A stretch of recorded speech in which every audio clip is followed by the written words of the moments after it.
요한일서 4장 7절과 8절 말씀.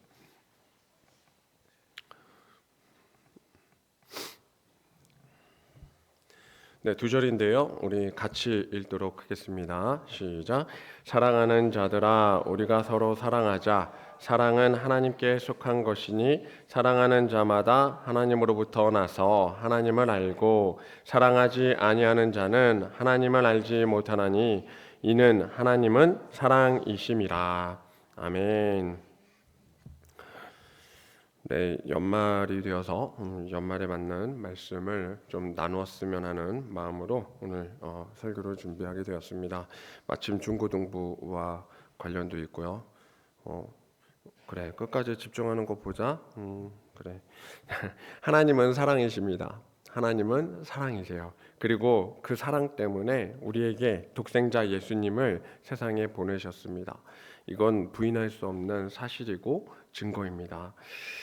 인자라고 말하죠. 인자, 곧 사람의 아들이에요. 사람의 아들로 아기 예수님을 그래서 우리는 품에 안을 수가 있습니다. 예수님 그때 제가 22일 날도 잠깐 말씀 들으신 분은 계시겠지만 어른이 아니라 참 다행이에요 이러면서 말씀드린 적이 있어요. 성탄을 잘 보내셨습니까? 그리고 이 한 주는 그 성탄의 은혜가 계속 지속되는 한 주입니까? 단 이틀 만에 다 잊어먹는 건 아닌가요? 그렇죠. 우리 마음은 사실 하루만 지나도 다음 날이 또 새로워요. 그리고 그 새로운 것 때문에 또 일어나는 여러 가지 상황과 그 현실 속에서 또 몸부림치는 것입니다. 그렇습니다. 근데 한 가지 기억하는 것은 홀리데이로서의 성탄을 보냈다, 잘 쉬었다라는 개념이 아니라 주님을 예배했다. 이 표현이 더 맞죠. 주님을 예배했으면 된 거예요. 그리고 예배드리는 날임을 기억할 수 있다면 우리는 항상 예배자로 설 수 있는 것입니다. 하나님이 우리를 사랑하시며 사랑이라고 말하는 증거가 성탄절이라는 교회 절기로 증거되었습니다. 그래서 이 요한일서의 핵심도 그래요. 그 사랑을 깨달은 자가 어떻게 살아야 하는가라는 행동 강령입니다. 사도 요한은 정말 사랑의 사도죠. 평생을 한 가정에 그러니까 예수님의 친모로 나와 있는 이 마리아를 섬겼고 그리고 그 후에 교회를 떠나지 않은 장로로 살았던 인물이에요. 사도 요한이 사랑을 깨달은 자로서 어떻게 살아야 하는가 이 서신에서 그 사랑을 받은 것을 가르쳐 줍니다. 우리도 그 사랑 안에 거하면서 사랑할 수 있어야 한다. 사랑을 받았으니 그 사랑을 전하는 자가 되어야 한다. 이게 핵심이에요.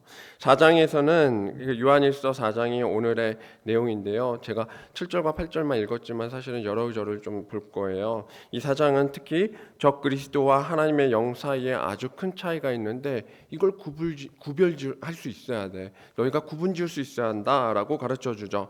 그게 뭘까요? 영의 차이는 어떤 차이일까요? 적 그리스도인지 아니면 성령님이신지 어떻게 할 수 있죠? 예수님이 있는가 없는가 그거 하나예요. 우리 안에 예수님이 계시냐 안 계시냐 그거 하나 차이입니다. 그분을 그리스도시요 살아계신 하나님의 아들로 받아들인다면 이 모든 역사는 성령의 역사가 됩니다. 사랑의 히스토리가 되는 거죠. 근데 그 외에 딴소리가 들어가면 주는 그리스도시요가 아니에요. 근데 하면서 막 다른 게 막 나오고 다른 자랑거리가 나오고 막 하는 순간 거짓된 영이죠. 거짓된 영이에요. 자, 6절로 올라가 볼까요? 4장 6절에 딱 나와 있어요. 우리는 하나님께 속하였으니 하나님을 아는 자는 우리의 말을 듣고 하나님께 속하지 아니한 자는 우리의 말을 듣지 아니하나니 진리의 영과 미혹의 영을 이로써 아느니라. 자, 말씀을 들었는데 이 말씀이 듣고 아멘 하느냐 아니면 듣고 나는 필요 없어 하고 무시하느냐 이 차이가 뭐냐? 진리의 영과 미혹의 영의 차이라는 거예요. 그럼 그 말씀이 뭐길래 하고 사도 요한이 말한 게 오늘 정답 7절이에요. 7절. 자, 사랑하는 자들아 어떻게 하라고요? 우리가 서로 사랑하자. 여기에 진리의 영과 미혹의 영이 나눠지는 거예요. 사랑하자. 아멘. 그러면 이 진리의 영이 우리 안에 역사하는 겁니다. 따라서 우리가 서로 사랑해야 하는 이유 오늘 세 가지를 좀 나눌 건데요. 이 사랑해야 하는 이유 주님을 더욱 사랑하고 서로 사랑하는 연말이 되시기를 바랍니다. 첫 번째 서로 사랑해야 하는 이유, 첫 번째 하나님을 알 수 있기 때문입니다. 하나님을 알 수 있기 때문에 사랑을 통해서 하나님을 깨닫게 된다는 말이죠. 사랑을 알려면 이 사랑을 받아봐야 돼요. 그렇죠? 사랑을 모른다는 것은 받아본 적이 없어서 모르는 거죠. 근데 그 사랑을 날 살리기 위한 피의 역사라는 거죠. 이 사랑은 그냥 사랑이 아니에요. 깨닫지 못할 수밖에 없는 어마무시한 사랑이 우리한테 주어진 거예요.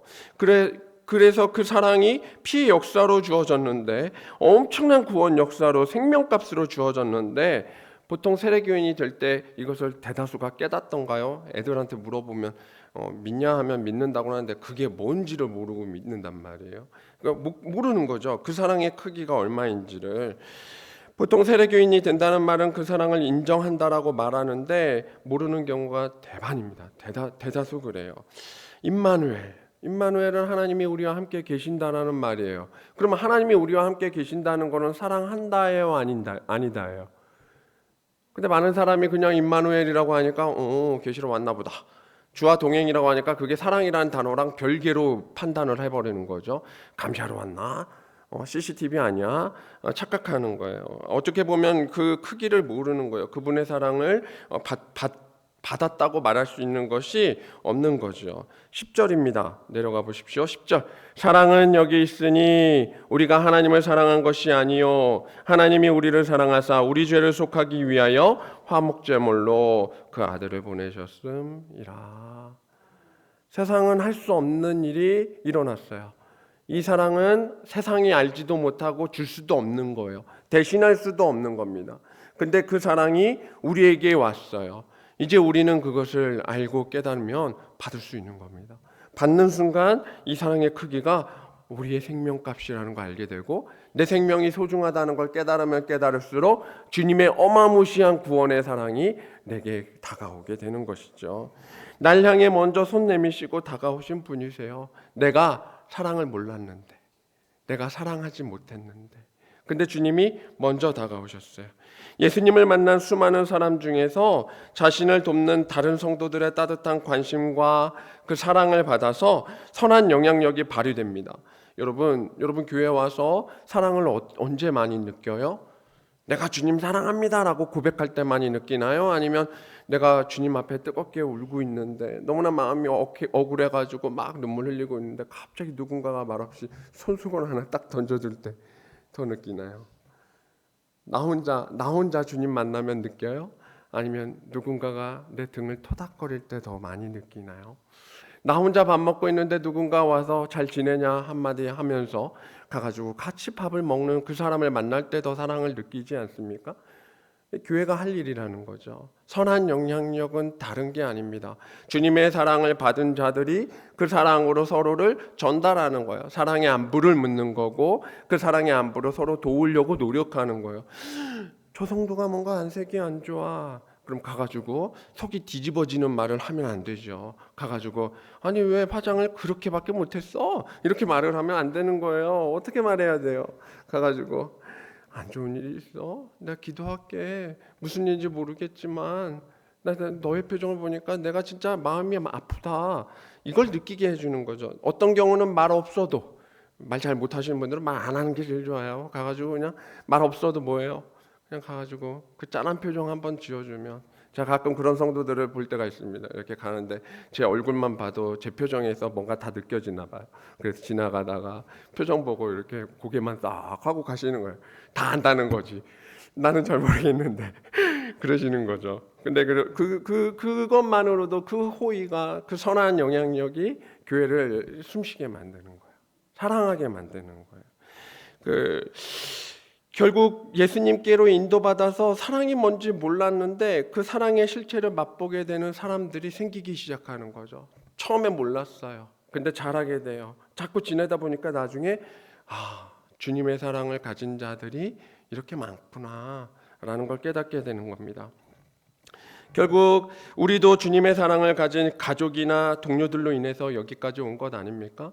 만약 그게 아니라고 말한다면 아직도 나는 미성숙한 건지도 몰라요. 난 내 스스로 왔어요. 나 혼자밖에 없어요. 하나님과 나의 싸움이요. 마치 이러면서 오는 사람은 여전히 나는 미성숙한 건지도 모르겠어요. 아마 그런 사람은 세상에 정말 많을 겁니다. 여전히 나의 구원 외에 관심이 없다면 미성숙했지만, 하지만 그 사람조차도 품을 수 있는 게 교회가 해야 할 일인 거예요. 복음을 듣지만 아직 주님이 하신 생명값이 얼마나 큰지 알지 못하는 자들, 이 자들이 누구와 같냐면 부모의 사랑을 실컷 받았어요. 그리고 자랐어요. 근데 아직도 부모에게 원망과 불평이 더 커요. 왜 나 핸드폰 이거밖에 안 사줘? 왜 나 문제집 이거밖에 안 사줘? 왜 나 학원 좋은데 안 보내줘? 우리 청소년 애들이 모두 다 부모의 사랑을 몰라요. 원망과 불평이 더 커요. 왜 부모님은 이거밖에 안 해줘? 이런 말밖에 안 해요. 이런 친구들이 대다수예요. 근데 그렇게 미성숙하고 초보 같은 성도들이 얼마나 많냐는 거죠. 우리도 생각해 봐야 합니다. 그들을 돌보는 것도 사랑이죠. 그들을 돌보는 것도. 교사들이 많이 힘들어합니다. 부모도 아닌데 부모 역할 하는 것 같은 느낌이 들어서 많이 힘들어요. 유초등부도 힘들고 유치부도 힘들고 다 힘들어요. 유치부는 사고 나면 안 되니까 더 힘들고, 유초등부는 사고 날 것 같지는 않은데 희한해요. 희한하게 힘들어요. 일이 힘들어요.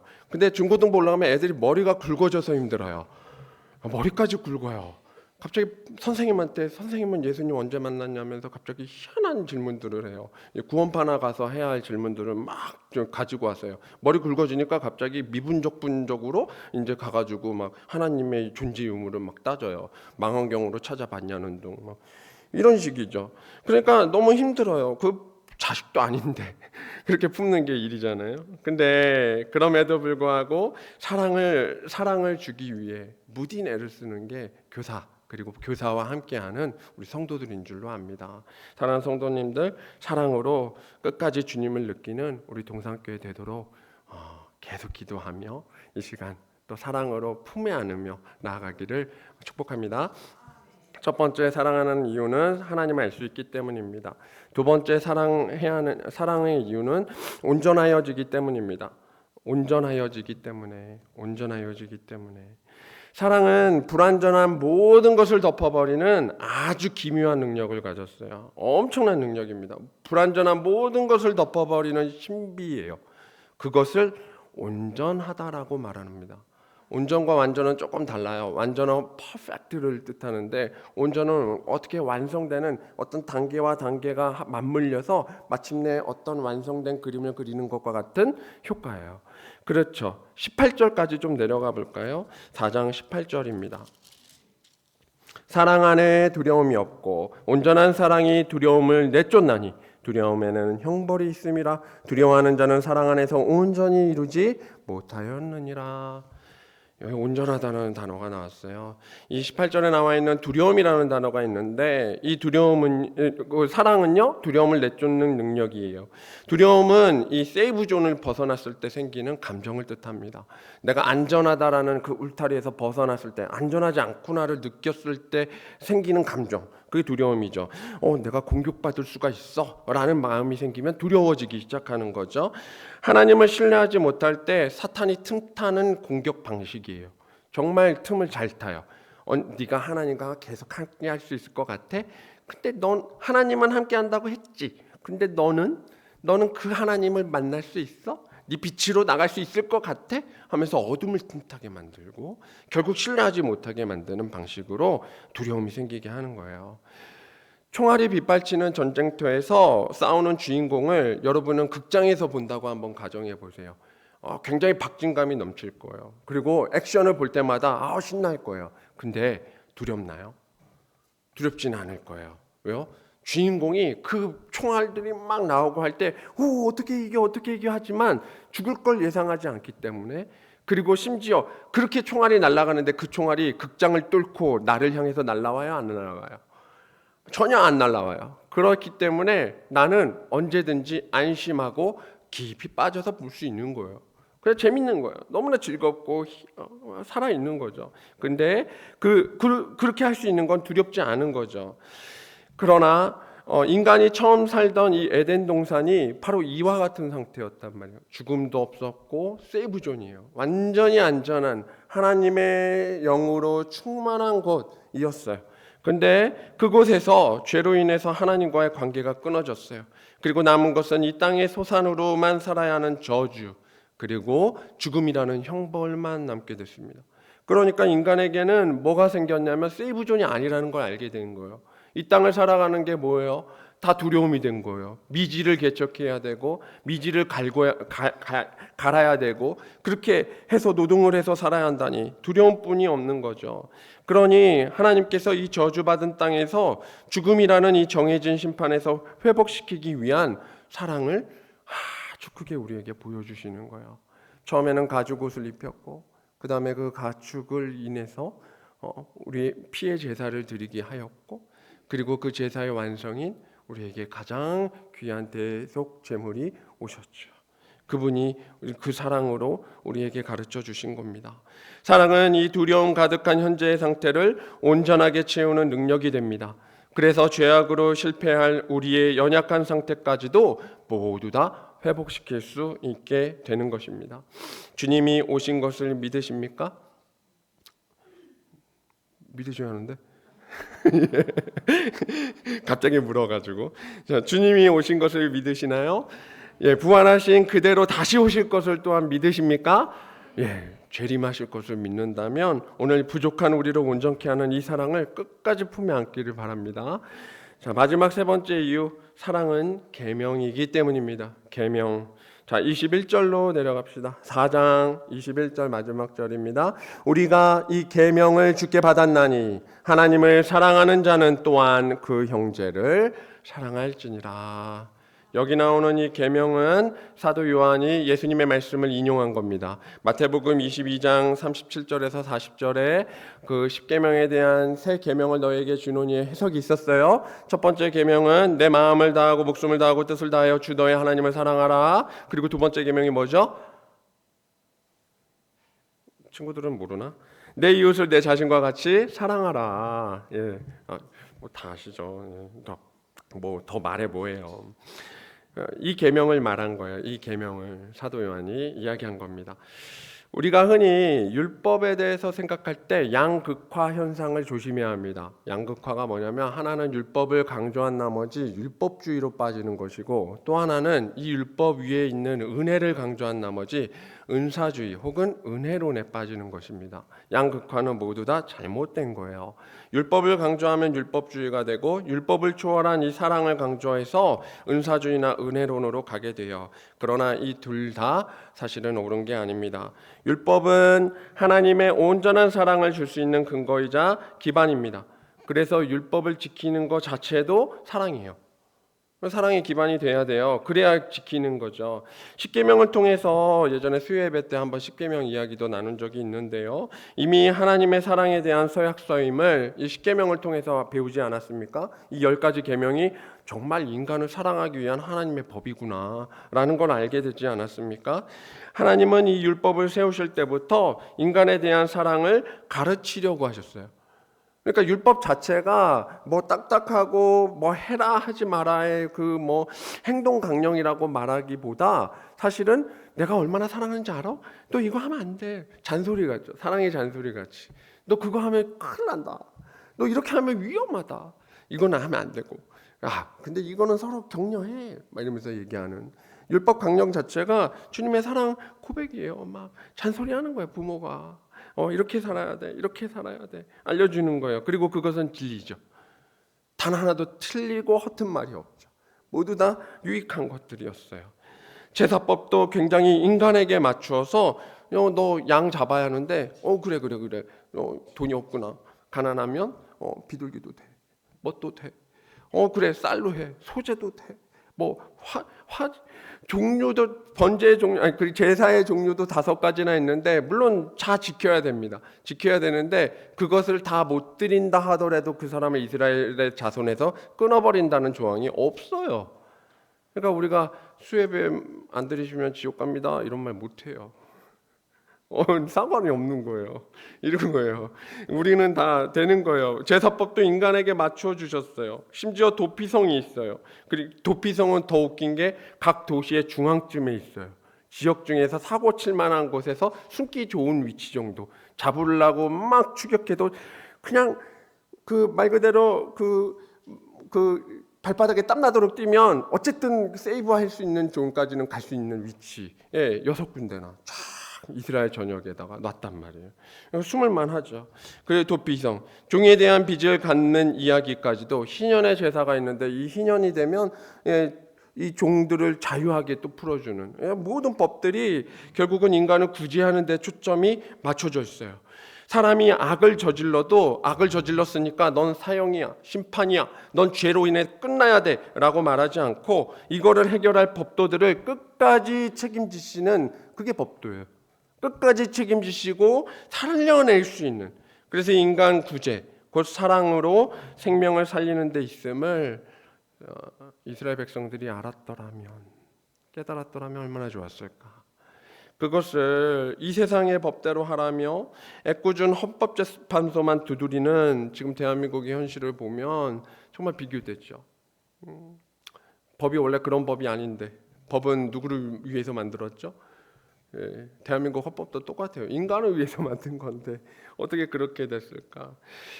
지금의 현실을 보면 바리새인이 하나님을 사랑한다라는 그런 위선도 오히려 진짜 같아요. 그 정도로 심각한 것 같습니다. 너무나 많은 사람들이 법을 중심이라고 말하면서 사람을 사랑하고 사람을 중심으로 보지 못하는 것 같아요. 율법학자들을 향해서 예수님이 욕하시는 이유가 뭔가? 이 법을 자기들 위주로 해석했기 때문이죠. 사람을 살리고 하나님의 사랑을 전하는 데 사용해야 할 법들이, 그것을 가지고 자기 맘대로 해석해서 자기들은 거기에서 빠져나올 수 있는 도구로 쓰고 그 궁리를 하는데 머리를 쓰고, 그리고 많은 사람들은 성전 근처에 가지도 못하게 하거나 아니면 정죄의 도구로 삼거나 아니면 율법 자체를 무거운 짐으로 씌워버리는 거예요. 그래서 많은 사람들이 이 법 앞에서 벌벌 떨고 두려워하고 경외는 하지만 결국 하나님의 사랑을 아는데 실패하게 만드는 거죠. 만약에 이 세상이 하나님이 주신 법대로만 산다면 세상은 아름다워져야 하잖아요. 우리 말로 할까요? 법대로 해, 법대로 하면 공정하게 해결이 되어야 하잖아요. 근데 양쪽 다 법대로 해야 하는데 지금 해결이 되어 내년이 참 심각해질 것 같아요. 참 문제가 심각하죠. 율법은 하나님 나라를 건설하고 다스리는 장치이자 이 법의 완성은 다 뭐냐? 결국 사랑입니다. 사랑 없는 법은 허공의 메아리 뿐이에요. 사람을 살리지 못하는 법은 결국 아무 소용이 없는 겁니다. 하나님의 백성이 형제를 향해서 조금만 베푼다면 온전한 사랑 아래 이 영원한 하나님 나라가 건설될 것입니다. 우리가 믿지 않는 자들을 향해서 전해야 할 것도 딱 하나예요. 이 영원한 하나님의 나라의 건설을 위하여 우리가 준비할 것, 그건 주님의 법 아래 우리가 사랑으로 조금 더 형제를 생각하는 것. 따라서 세상은 아무리 불공평하다 외쳐도 이 시대 우리가 붙잡고 기도해야 할 것도 오직 하나예요. 주의 사랑. 사랑해야 하는 이유 혹은 사랑을 강구해야 하는 이유 3가지를 오늘 정리했어요. 그러고 보니까 이 3가지 이유는 알았어요. 그러면 이 사랑을 어떻게 적용해야 할까? 이 적용의 이야기가 남았어요. 사도 요한의 방법을 빌려서 오늘의 결론을 내리자고 하면 한 장 앞으로 가볼게요. 3장 18절입니다. 3장 18절.